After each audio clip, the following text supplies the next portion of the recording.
Welcome back to Investing with Confidence. As always, I am your host, Joshua David, having a good time with my good friend, my good pal, talking about the stock market, all the different markets, options, futures, Forex, how us as regular or everyday investors can make smarter investing decisions. And learning at Online Trading Academy, the sponsor of Investing with Confidence, local academies right here in Denver, Colorado, and Bloomington, Minnesota. If you did miss tickets to that investing class that we host here locally, you can call 888-682-6466 or just text the word invest to the number 484848 for 2 tickets. When you do that, we're going to get you some free stock picks, so don't miss out on those free stock picks. A lot of great opportunities out there right now. Time to get started. And Al, I want to get into a couple different things here. I mentioned I want to talk more about the S&P 500 and oil. But you got a few comments on volatility in the markets. Let me ask you this. With the volatility we're seeing right now in the stock market, I mean, big moves. That's what volatility means, movement and a lot of it. Is the typical Wall Street approach, is that still a strategy that's good for lots of volatility? You know, it's an approach that's really good for Wall Street, but not so much for their clients. Okay. That buy and hold strategy, that's the typical Wall Street go-to strategy, regardless of whether you're looking at generating short-term income or long-term wealth. And basically what it is here, we'll put together a portfolio for you, and then you hold on to it for decades because you're in this for the long run. Yeah. What are those things that they say? The long haul, the long run. Yeah. Don't panic. If you're listening right now, you probably hear those common terms. You're probably reciting them with me. Yeah. So they're conditioning people. Sure. Yeah. And the part of that buy and hold is don't worry about corrections. Don't worry about crashes or bear markets because the market will always come back. And don't worry, we'll be there holding your hand as you go through these periods of time where your portfolios are being decimated. Wait a minute, holding our hand. If you're listening right now, have you been getting calls from your broker? Have you been getting calls from your advisor holding your hand in these down markets? Yeah. I would say probably not. Probably not. And if there is a call or if you've called them, the spiel is, well, don't worry about it. This is a short-term thing. The market's going to come back, and it will. It always has, but it may take years for that to happen. And then whenever your portfolio goes down in value, let's say it goes down 50%, it doesn't have to just be back up 50% for you to break even, Josh. It has to be up 100%. So every percent down that the market takes your portfolio requires a higher percent up just to get back to where you were. Why would you want to have your portfolios go through periods of time where you're not getting any productivity from them and, in fact, maybe losing over time periods? And here's one of the things that we have found out over the years, Josh, and that is, and this has been proven over and over again, the public bails almost always at the worst time. Yep. And you can't do that with the buy and hold strategy. But when you see your portfolio being wiped away and you can't sleep at night and you have a hard time facing your family because their financial security is at risk, it's hard to hold on. So people bail. Here's a quote from a guy who's part of the Harbor Capital Advisors. Chris Kleik is his name. He was formerly a manager at J.P. Morgan. He said, as human beings, we're terribly wired as investors. We need to create systems to save ourselves from ourselves. You know what he just described? He described our core strategy. That's exactly what it is. It is a strategy that we teach our students that really takes the emotion out of investing and trading, which is what you have to do if you want to do this consistently and successfully. And it's a strategy that you use for any asset that you might be trading. And when we talk about the markets, we're not just talking about the stock market. We're talking about the futures market, the options market, the foreign exchange market, the cryptocurrency market. How about a strategy that makes you follow a certain number of steps, rules-based steps that you use for every asset that you trade, regardless of whether you're looking for short-term income or more for a long-term buildup of your wealth? Yeah, I'm glad you brought that core strategy up. Just based on, we were talking about, we've been talking about this for several weeks now, and if you go back and look at the YouTube, you can kind of see what we're talking about. But the S&P 500 was actually coming into a supply zone where we had identified where potential sellers might be in the market. And the great thing is what you're explaining there is you have low risk, high reward, and then high probability entry points in the markets. And you're not going to be right every time. But if you have all those components, does it matter if you're right every time? It does not. And really coming off that supply zone, we're down. I mean, it dropped, which is what, the strategy says you want it to do. So that's why it's so important, as Al's talking about here, to have a core strategy that Online Trading Academy has to make smarter investing decisions, because you hit the nail on the head. That's how you bring consistency in the market. Because I'm assuming most people, if you're listening to the show right now, you're looking for consistency in the markets, but also longevity. Not just getting in the market for a couple of weeks or a few months at a time and then just quitting. Longevity to have better decisions in your future. And now we have these investing classes local right here in Denver, and but also Bloomington, where we talk about how these markets work. We introduce you to our core strategy, which is designed to teach you to make better investing decisions. So I got 20 tickets for callers 1 through 10 to call in right now. When you call in right now, you're going to receive 2 tickets, so you can bring a friend. A lot of people bring their spouse in. Right. You're also going to receive a quick start kit, which will help you get started actually right away. And with that, it also includes some free stock picks. So call right now. Call 888-682-6466. That's 888-682-6466. You can also text the word invest to the number 484848. We'll get you a call right after that, but there's also a link you'll get right back to actually schedule this class on your own. So we talked about core strategy, how that applies in the markets. And we had a market, especially this last week, that it drove higher and higher and higher. Big moves each day. And a lot of it, you mentioned in the beginning, potentially could be from the Russia-Ukraine issue that's going on, and that's oil. Oil, it actually hit roughly about $116 per barrel. Right. I mean, that's highs from 2017 or something like that. 2011.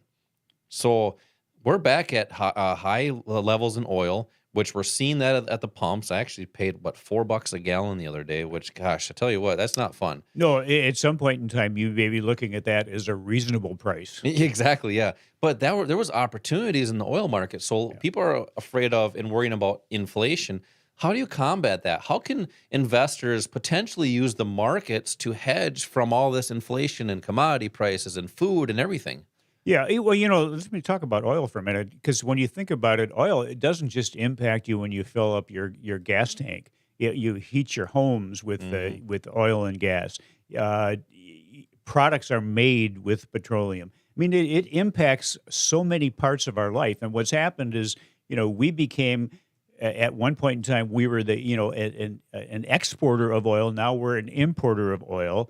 Russia and Ukraine, that has impacted the oil supply in the world, not only the quantity of it, but the ability to get it. A lot of countries now are refusing to accept Russian oil. Some refineries are refusing to refine it because it's shipped as crude, not refined oil. We're getting close to the season where people will start driving more, so they're going to be using more gas. It has such an impact on our everyday life. We did see one day, the oil has just been moving up consistently, except one day, Thursday of this last week, where it actually was down for the day. What happened that day is that the United States, Russia, China, France, Britain, and Iran are meeting to kind of look at restructuring the 2015 deal that was made where we put sanctions on Iran. They're looking at reducing those sanctions and possibly having Iran increase their oil output. So that softened a little bit the impact to the oil industry. But anyways, that's one of the commodities. We can assume that because something happens, there's going to be an associated movement in the price of something. But oftentimes what happens is that we make that assumption and we make an investment based on that assumption, and the market does exactly the opposite thing. It's almost like there's somebody there pulling a lever, just watching you, waiting for you to make a decision, and then it does the opposite. So it's important not to rely on, your opinion as basically as the public, as an amateur, why not follow people that are actually moving the price? Because it doesn't make any difference what's happening. The important thing, if you are an investor or trader, is what is going to make price go up, what's going to make it go down. And unless you can identify that with a high degree of accuracy, then you are gambling. And all you need to do is follow the people that are moving the price.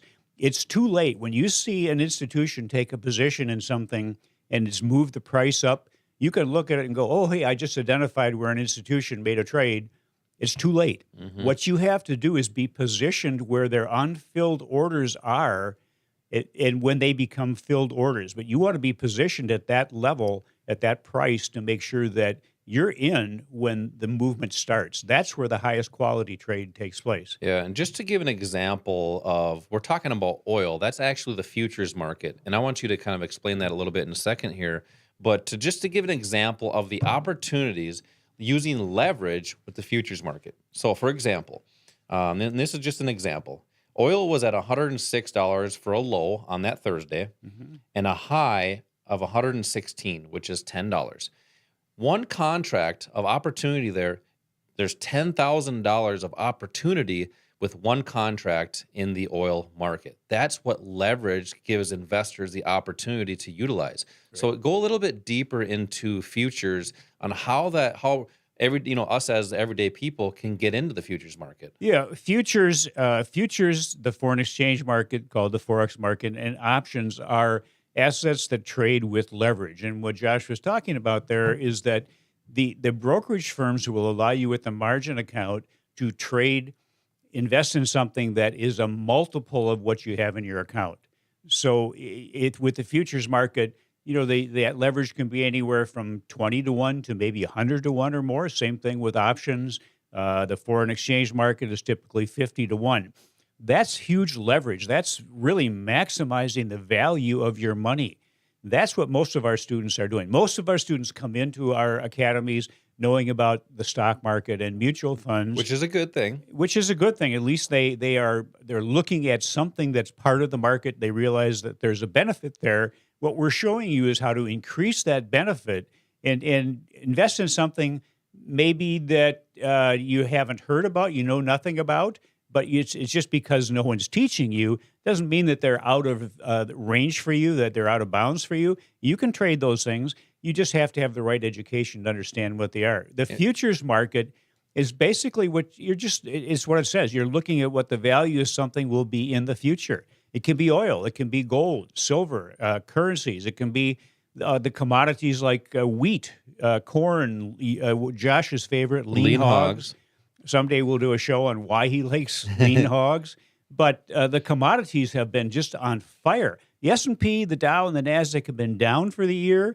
We've got oil is up, close to 30%. Natural gas, 39%. Wheat, 20%. Soybeans, 23%. Those are things that you can trade in addition to maybe the individual equities, the companies that you might be more familiar with. Yeah, and just to give an example, stocks are a great asset to trade and invest. Don't get us wrong there. But the great thing about that is the trading is basically still the same. Here's an example of a stock trader and a futures trader. Would be a farmer that maybe buys cattle and sells cattle, or maybe he sells or she sells sheep and buys sheep, or maybe he sells and buys horses, right? So it's just a different thing. It's the same concept. And that's the great thing about these markets is they're not new.